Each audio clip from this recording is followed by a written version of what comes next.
de desmontar os aproveitadores de boa fé ou não, que pega esses elementos significativos da nossa história religiosa e transforma assim em fantasias, produtos químicos miraculosos, que não é isto. Né? A teologia africana está chegando a uma pessoa muito importante, o teólogo Jairo Pereira de Jesus, que nesse momento agora está dando uma palestra na UNB. Ele tenta recuperar toda essa cosmologia e o seu significado da mitologia religiosa, cultural africana.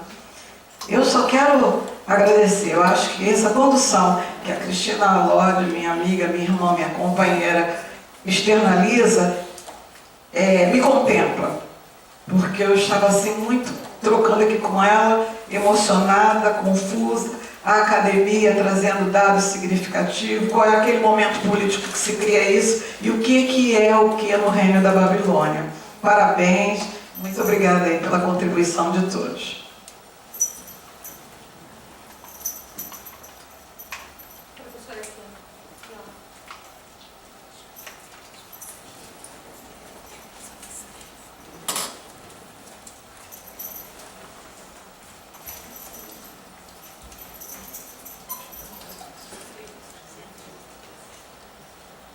Boa tarde. É mais um diálogo com o Alexandre. Por que foi guardado? Por que essa turma guardou? A gente não pode desprezar uma parte política muito importante desses pensadores.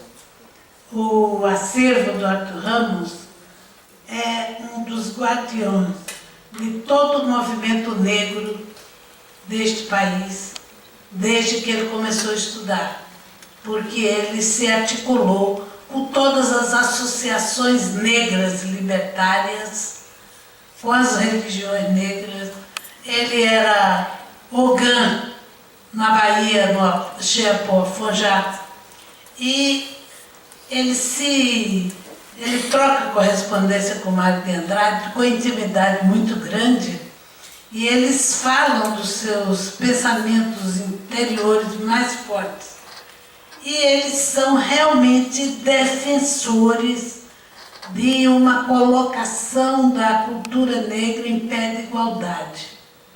Quando eles querem guardar, é para não dar sumiço, porque o pensamento deles é tão politizado que eu li uma carta lá, o acervo tem 4.000 e tantas peças na Biblioteca Nacional, na seção de manuscritos, o acervo Arthur Ramos, e tem ele voltando dos Estados Unidos em 42, escrevendo para o Mário de Andrade, que levou umas peças do Mário de Andrade, de música, de escrita, de pintura, e que um rico lá dos Estados Unidos queria que ele fosse para os Estados Unidos para ele fazer grandes apresentações do Mário de Andrade nos Estados Unidos.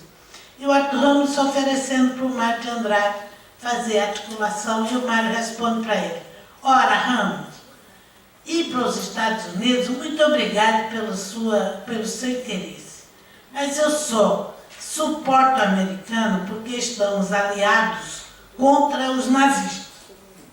Mas um país, um povo que trata negro como este país, eu jamais ponho meus pés neste lugar.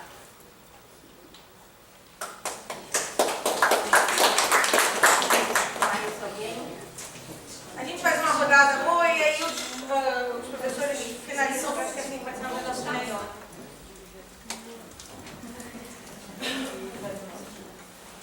Boa tarde. Eu gostaria de fazer uma pergunta do ponto de vista mais metodológico.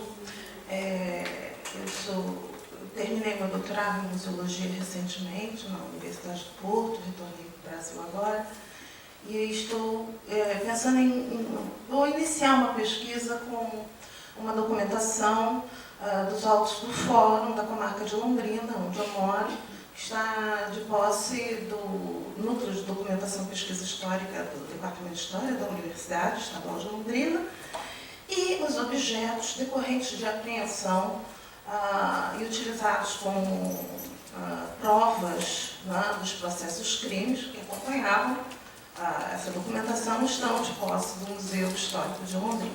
Portanto, eu vou trabalhar com essas coleções que ainda não foram investigadas a fundo. E a minha pergunta é, do ponto de vista do pesquisador, qual é a realidade que vocês encontram, principalmente o professor especialista em História da Arte, desculpa, esqueci o nome. Isso, Arthur, desculpe. Qual é a realidade e também o aspecto, as duas vias, né? Qual é a realidade do rastreamento desses objetos? No caso, esse museu, tudo bem, esses objetos, alguns objetos decorrentes de apreensão estão lá, mas não todos, evidente. E qual é o caminho institucional que esses objetos, que são apreendidos, né, pela polícia, depois fazem parte do processo crime, qual é o circuito oficial? Tem como mapear mais ou menos como é que é isso? Tem mais, Georgia, acho que tem mais uma pessoa aqui na frente.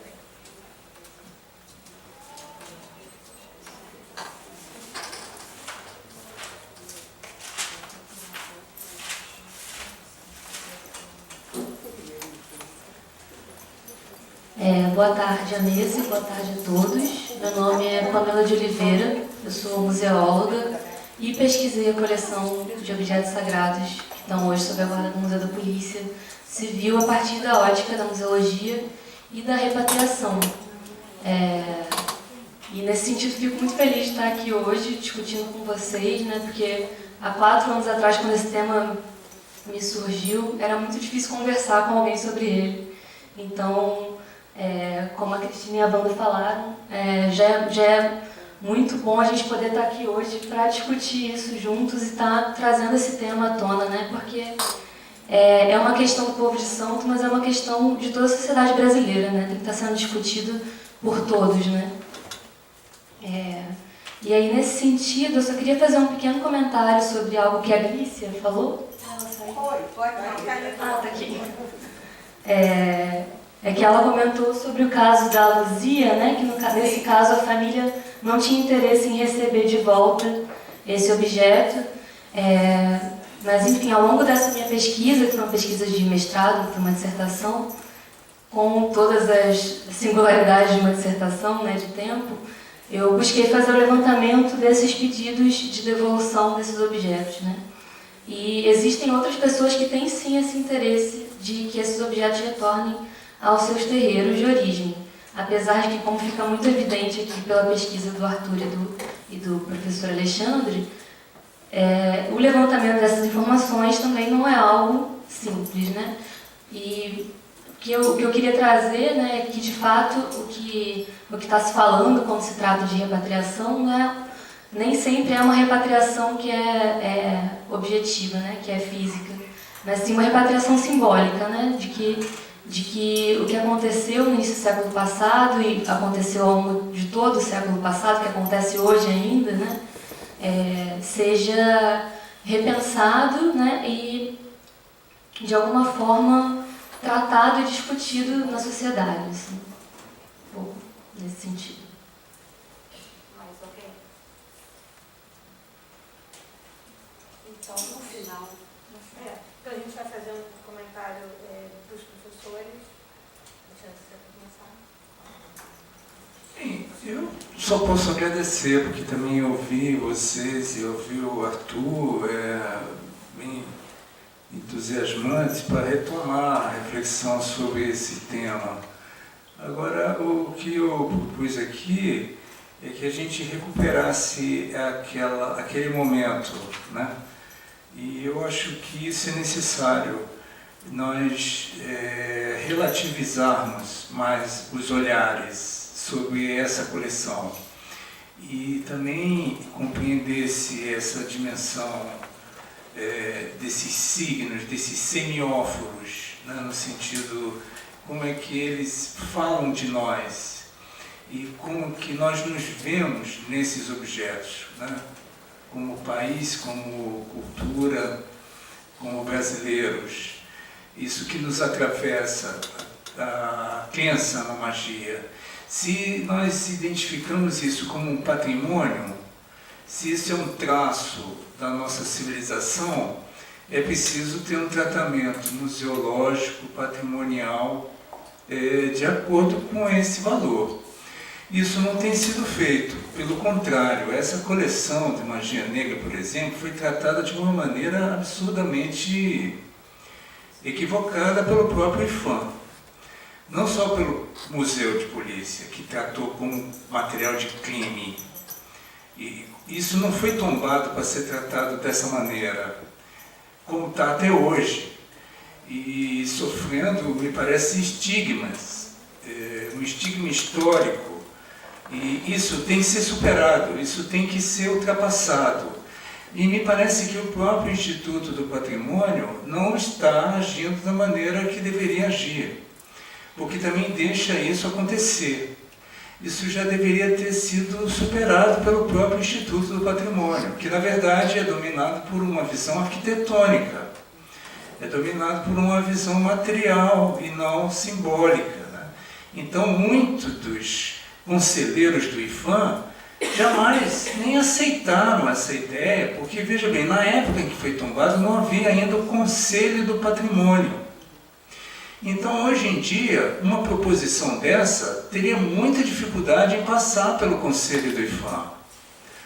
Lógico que a configuração da mentalidade mudou, haveria defensores, mas vocês vejam que esses bens culturais têm muita dificuldade de sofrer um tratamento adequado, uma salvaguarda adequada, e também só muito recentemente eles entraram no panteão patrimonial brasileiro. Então, Mário de Andrade, como a professora colocou aqui, Arthur Ramos, eles tinham uma outra visão sobre isso. E não era a visão de delegado de polícia, nem de criminalista e nem de sanitarista, no sentido mais de médicos legistas, né, de criminologistas. Porque se a gente fosse entrar nessa discussão aqui, a gente ia ver de onde vêm os preconceitos, o racismo que o professor comentou.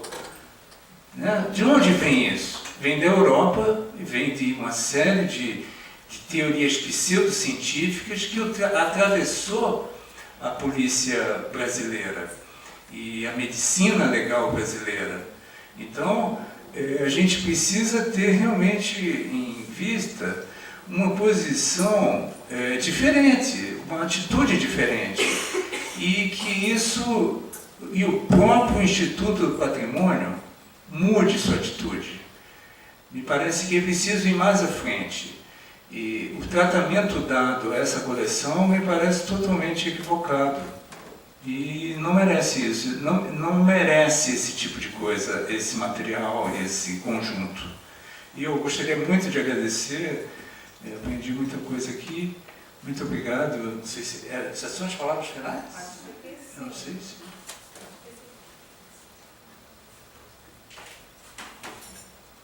Bom, eu gostaria também de reiterar os agradecimentos do professor Alexandre, assim, né, a presença de todos, as contribuições. Só respondendo a sua pergunta, é que na verdade, como eu falei no começo, assim, eu não me vejo muito como alguém que está estudando, que estudou propriamente o acervo ou o museu. Né? Eu cheguei ao museu por essas vias um tanto quanto indiretas, né, dessas fontes, que são as matérias de jornal, são os processos criminais, e fui chegando a ele, de certa forma, assim, alguns fragmentos dele, porque, na verdade, esses dois casos que eu apresentei para vocês são os únicos dois casos de procedência que eu consegui até hoje descobrir.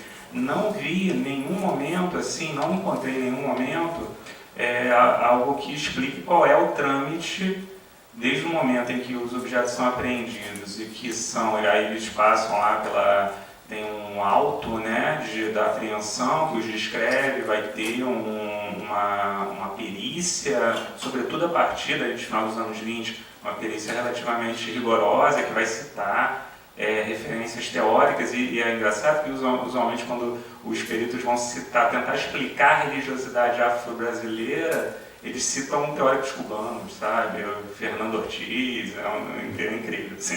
Você vê como é que eles sabiam tratar da coisa, né? Eles estavam por dentro.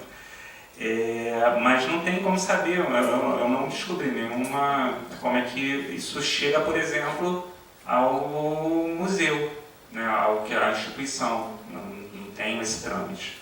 E aqui eu agradeço muito ao senhor Ciro, né, de Víncula, que uma parte das fotos, da documentação que eu apresentei aqui, ele abriu o arquivo para mim, alguns anos atrás, para que eu pudesse pesquisar, mas simultaneamente me parece que não tem muito mais coisa além do que ele me mostrou na época, e hoje em dia, pelos relatos de outras pessoas, não sei se a Pamela, né, como é que ela percebe isso, o acesso a essa documentação, até por conta das polêmicas com relação ao destino desse acervo especificamente, tem se tornado mais difícil para os investigadores, né? Então, a única coisa que eu posso falar é isso. Eu não sou um estudioso de museologia, e eu cheguei a esse acervo um pouco por vias indiretas. Acho que não tem, para além do que eu apresentei para você, não sei se teria muito como ajudar mais. Entendi, mas no caso você acabou por fazer uma circulação, uma biografia desses objetos. Sim, de certa forma. Você os seguiu e fez como se fosse um mapa, uma geografia dentro aqui do Distrito Federal. Sim, sim. Mas seria assim mesmo a pergunta que eu fiz seria no sentido de qual foi assim, a sua impressão de como é que essa circulação se deu. Porque eu sei que nem sempre é possível, num primeiro momento, você ter contato com a legislação específica do interior da polícia, mas uma legislação histórica, a gente sabe muito bem na cultura arquivística que essas coisas vão se perdendo, assim como os processos, né?